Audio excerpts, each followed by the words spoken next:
Assalamualaikum warahmatullahi wabarakatuh. Wahai sahabat yang beriman dan dirahmati Allah, saya doakan semoga kita diberkahi keselamatan dunia dan akhirat. Di video kali ini, kita akan membahas tentang perbincangan Allah Subhanahu wa Ta'ala dengan nafsu dan akal, dan juga kisah singkat penuh hikmat tentang malaikat Jibril ketika diperlihatkan surga dan neraka oleh Allah Subhanahu wa Ta'ala, yang mana penciptaan surga dan neraka berkaitan erat dengan hawa nafsu. Kita juga akan membahas cara mengendalikan nafsu syahwat. Dan tahukah kalian bahwa memang pernah ada suatu riwayat yang mengisahkan tentang perbincangan Allah Subhanahu wa Ta'ala dengan nafsu dan akal. Konon dikabarkan setelah Allah Subhanahu wa Ta'ala menciptakan nafsu dan akal, maka Allah Subhanahu wa Ta'ala bertanya kepada mereka berdua, lantas pertanyaan apakah itu dan bagaimanakah jawaban dari nafsu dan akal itu? Yang pertama, mari kita bahas tentang perbincangan Allah Subhanahu wa Ta'ala dengan nafsu dan akal. Dan perbincangan ini dikutip dari kitab Tanbihul Ghafilin dan Duratun Nasihin. Ketika Allah Subhanahu wa Ta'ala menciptakan akal, maka kemudian Allah Subhanahu wa Ta'ala berfirman kepada akal, "Wahai akal, menghadaplah engkau." Maka akal pun menghadap kepada Allah Subhanahu wa Ta'ala. Kemudian Allah Subhanahu wa Ta'ala berfirman kepadanya, "Wahai akal, berbaliklah engkau." Lalu akal pun berbalik. Kemudian Allah berfirman lagi kepadanya, "Wahai akal, siapakah aku?" Lalu akal pun menjawabnya, "Engkau adalah Tuhan yang menciptakan aku, dan aku adalah hambamu yang lemah." Lalu Allah Subhanahu wa Ta'ala berfirman lagi kepadanya, "Wahai akal, tidak aku ciptakan makhluk yang lebih mulia dari engkau?" Setelah itu Allah Subhanahu wa Ta'ala menciptakan nafsu. Lalu Allah Subhanahu wa Ta'ala pun berfirman kepada nafsu, "Wahai nafsu, menghadaplah engkau." Namun nafsu tidak menjawab sepatah kata pun dan justru mendiamkan diri. Kemudian Allah Subhanahu wa Ta'ala berfirman lagi, "Siapakah engkau dan siapakah aku?" Lalu nafsu berkata, "Aku adalah aku dan engkau adalah engkau." Setelah itu Allah Subhanahu wa Ta'ala menghukum nafsu selama 1000 tahun di neraka Jahim yang sangat panas. Dan dalam riwayat lain dikatakan bahwa Allah Subhanahu wa Ta'ala menghukum nafsu selama 100 tahun. Setelah Allah menghukum nafsu di neraka Jahim selama 1000 tahun kemudian, lalu Allah mengeluarkannya dan berfirman lagi kepadanya, "Wahai nafsu, siapakah engkau dan siapakah aku?" Lalu nafsu menjawab kembali, "Aku adalah aku dan engkau adalah engkau." Lalu Allah berfirman lagi, "Masih begitu jugakah engkau, wahai nafsu?" Lalu Allah memasukkan nafsu ke dalam neraka jua, yaitu neraka yang penuh dengan rasa kelaparan. Nafsu dimasukkan ke neraka jua selama 1000 tahun dan dilaporkan kemudian. Setelah itu Allah Subhanahu wa Ta'ala mengeluarkannya kembali dan berfirman, "Siapakah engkau dan siapakah aku?" Lalu nafsu berkata, "Aku adalah aku dan engkau adalah engkau." Setelah itu Allah Subhanahu wa Ta'ala menghukum nafsu selama 1000 tahun lagi di neraka yang sangat dingin. Kemudian Allah Subhanahu wa Ta'ala mengeluarkannya dan berfirman lagi, "Wahai nafsu, siapakah engkau dan siapakah aku?" Lalu nafsu menjawab, "Aku adalah aku dan engkau adalah engkau." Lalu Allah berfirman, "Masih begitu jugakah engkau, wahai nafsu?" Lalu Allah memasukkan lagi nafsu ke dalam neraka selama 1000 tahun. Dan setelah itu Allah Subhanahu wa Ta'ala mengeluarkannya lagi dan kembali berfirman kepada nafsu, "Wahai nafsu, siapakah engkau dan siapakah aku?" Lalu nafsu menjawab, "Aku adalah hambamu dan engkau adalah Tuhanku."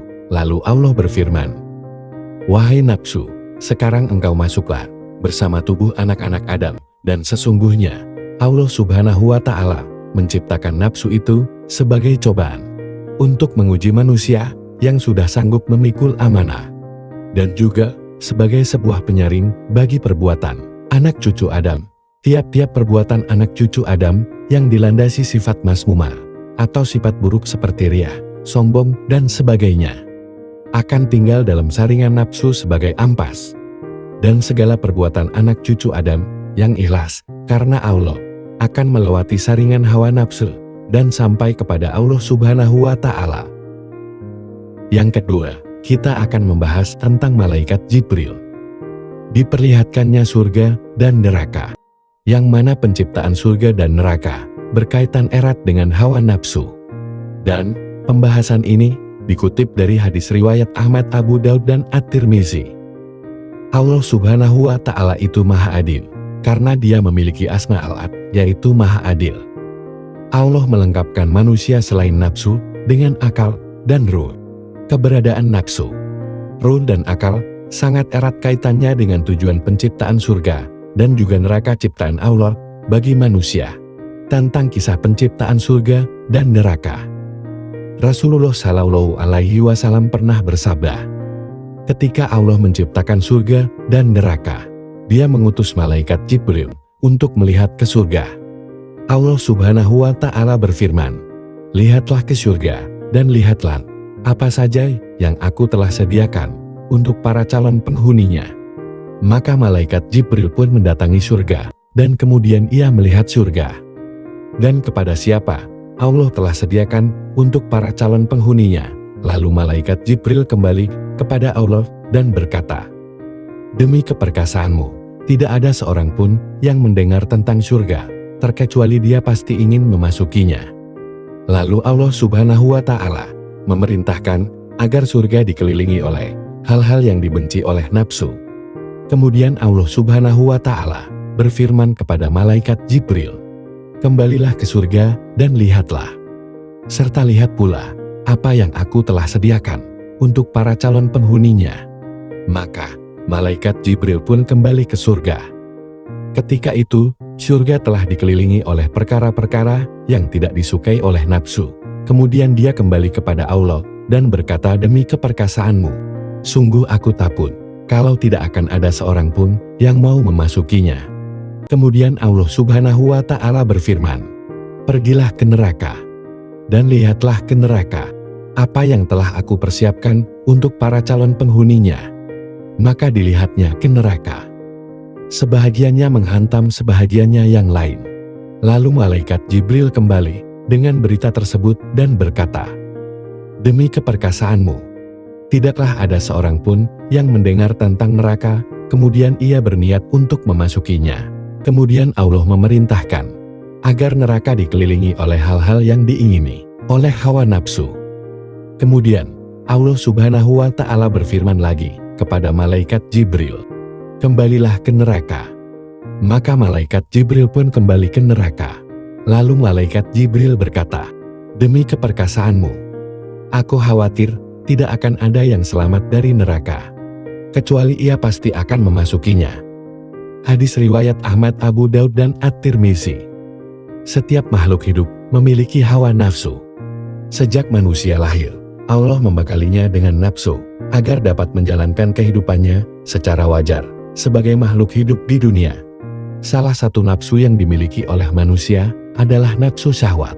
Nafsu syahwat dapat mendatangkan kebaikan apabila dikelola dengan baik, namun sebaliknya akan menjadi musuh besar bagi manusia apabila ia tidak dapat mengendalikan nafsunya. Dalam Kamus Bahasa Indonesia, syahwat diartikan sebagai nafsu untuk bersetubuh atau kebirahian. Kami mengutip dari beberapa sumber bahwa Allah menciptakan manusia dengan disertai syahwat, dengan faedah dan manfaat di dalamnya, yaitu untuk menghasilkan keturunan. And I'm going, apabila nafsu ini tidak dapat dikendalikan dengan baik, maka akan mendatangkan petaka.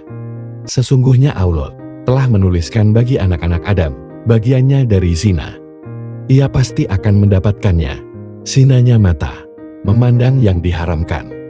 Zinanya lisan, membicarakannya. Zinanya jiwa, mengharap dan membayangkannya. Sedangkan kemaluannya akan membenarkan hal tersebut atau mendustakannya.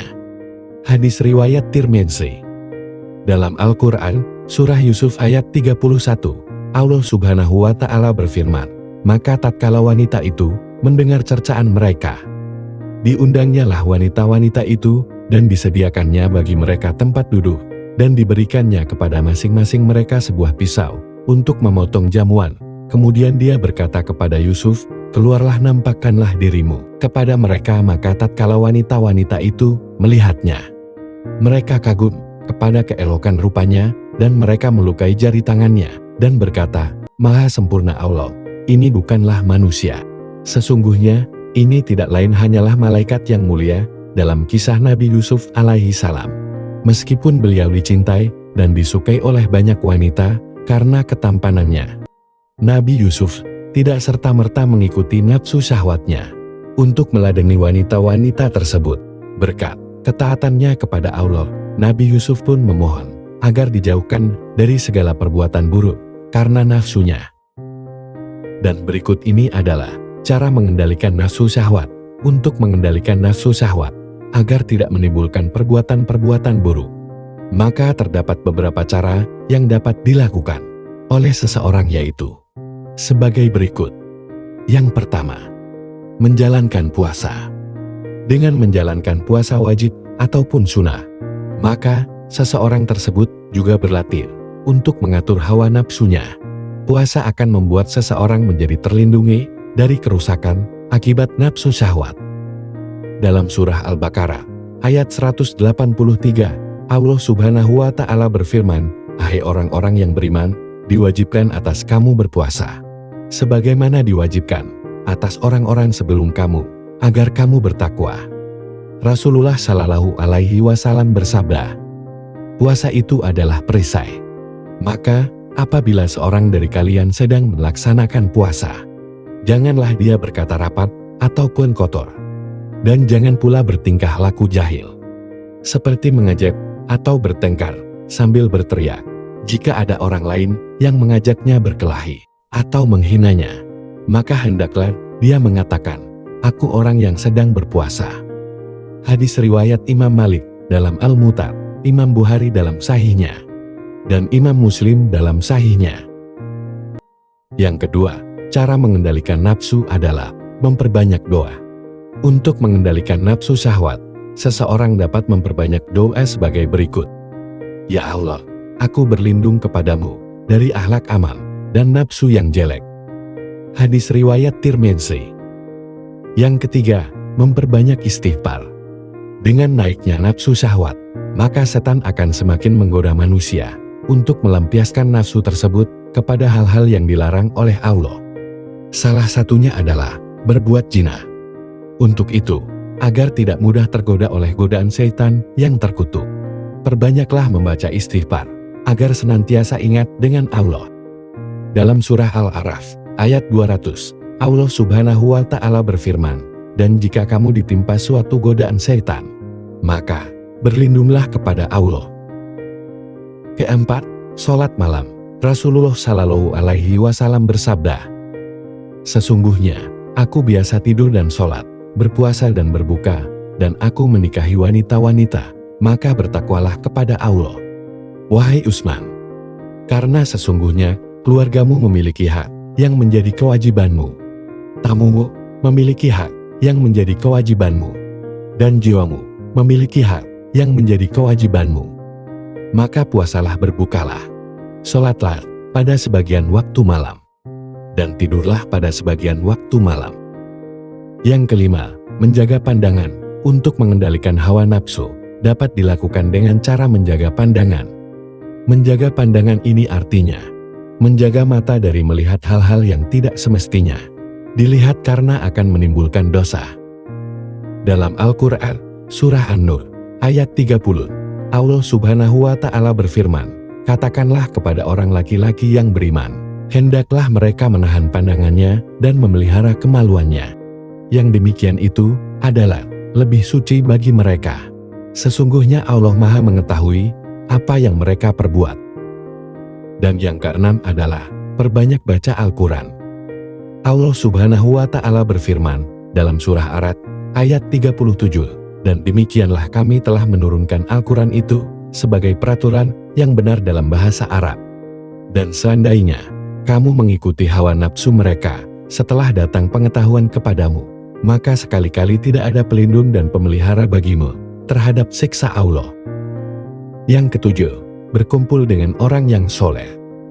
Salah satu hal yang dapat mempengaruhi perilaku seseorang adalah lingkungan pertemanannya.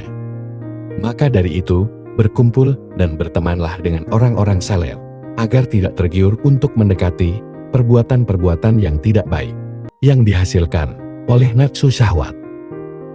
Yang kedelapan adalah menikah. Salah satu cara agar nafsu syahwat dapat digunakan secara positif dan justru mendapatkan pahala adalah dengan menikah. Rasulullah bersabda, "Wahai para pemuda, barang siapa di antara kalian yang mampu menikah, maka menikahlah. Karena menikah lebih dapat menahan pandangan dan lebih memelihara kemaluan. Dan barang siapa yang tidak mampu maka hendaklah ia berpuasa, karena berpuasa dapat menekan syahwatnya." Artinya sebagai tameng. Hadis riwayat Bukhari. Yang kesembilan, mencintai Allah dan Rasul dengan tulus.